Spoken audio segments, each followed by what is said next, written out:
আসসালামু আলাইকুম সবাইকে, কাছে এবং দূরে, দেশ এবং দেশের বাইরে যে যেখান থেকে আমার ব্লগ ভিডিওটি দেখছেন, আশা করি সবাই অনেক বেশি ভালো আছেন। আলহামদুলিল্লাহ, আল্লাহর অশেষ রহমতে আপনাদের দোয়ায় ও ভালোবাসায় আমরা অনেক বেশি ভালো আছি। চলে আসলাম নতুন একটি দিনে নতুন আরেকটি ব্লগ ভিডিও নিয়ে। আশা করি ব্লগ ভিডিওটি না টেনে ধৈর্য ধরে অবশ্যই ভিডিওটি কন্টিনিউ করবেন।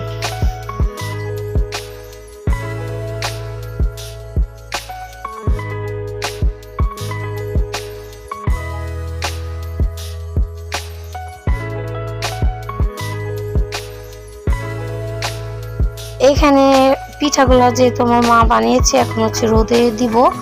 আর ওইদিকে হচ্ছে এই তো এখানে দুই বলে দিয়ে দিব। আর আপনারা ফুল ভিডিওটি কিন্তু দেখতে থাকবেন।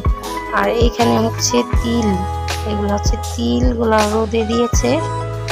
আর পিঠাগুলা হচ্ছে রোদে দিলে ভালো থাকে, অনেক দিন রেখে খাওয়া যায়।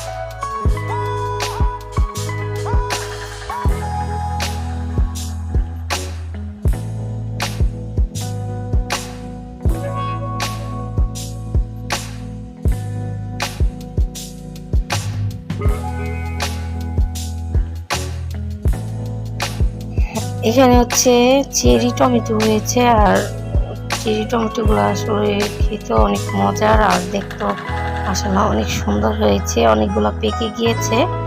আর এই তো ভাবলাম যে আপনাদের সাথে শেয়ার করি।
আঙুলে আঙুল ছুঁয়ে শেখালে তুমি জীবনের পথ চলা, নিজে না খেয়ে তুমি খাওয়ালে, শেখালে কথা বলা।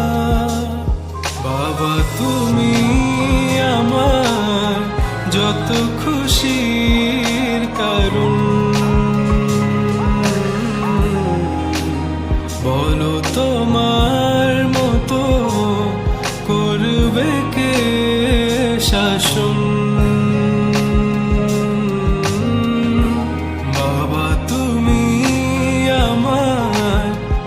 বেঁচে থাকার কারণ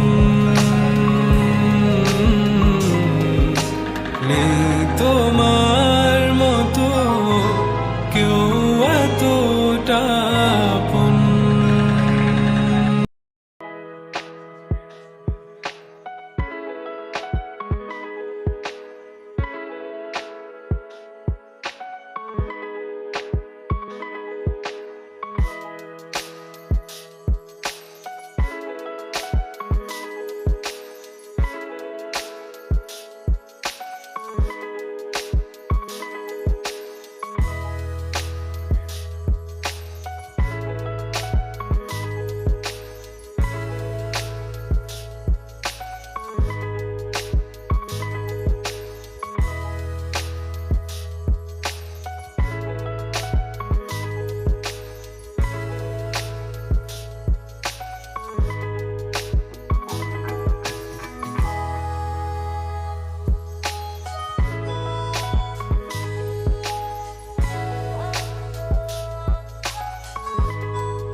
ভালো রাখবেন, সুস্থ থাকবেন, অবশ্যই আপনার ফ্যামিলিকে ভালো রাখবেন, ভালোবাসবেন, আমাদের জন্য অবশ্যই দোয়া করবেন। আর আপনাদের জন্য অবশ্যই দোয়া ভালোবাসা রইল। আজকের মতন এই তো ভিডিওটাই পছন্দই, আশা করি আপনাদের কাছে অনেক ভালো লেগেছে। অবশ্যই কমেন্ট করে জানাবেন প্লিজ। যারা আমারকে ভালোবাসেন অবশ্যই একটা ছোট্ট কমেন্ট করবেন আর লাইক দিতে অবশ্যই ভুলবেন না। যারা এই কাজটা অলরেডি করেছেন সবাইকে জানাচ্ছি অসংখ্য অসংখ্য ধন্যবাদ। এই তো ডালের বড়ি দিয়ে পাঙ্গাস মাছ দিয়ে রান্না করেছে, উস্তার ঝোল রান্না করেছে, আর এই তো সারি খাওয়ার জন্য আর কি। আল্লাহ হাফেজ, আসসালামু আলাইকুম।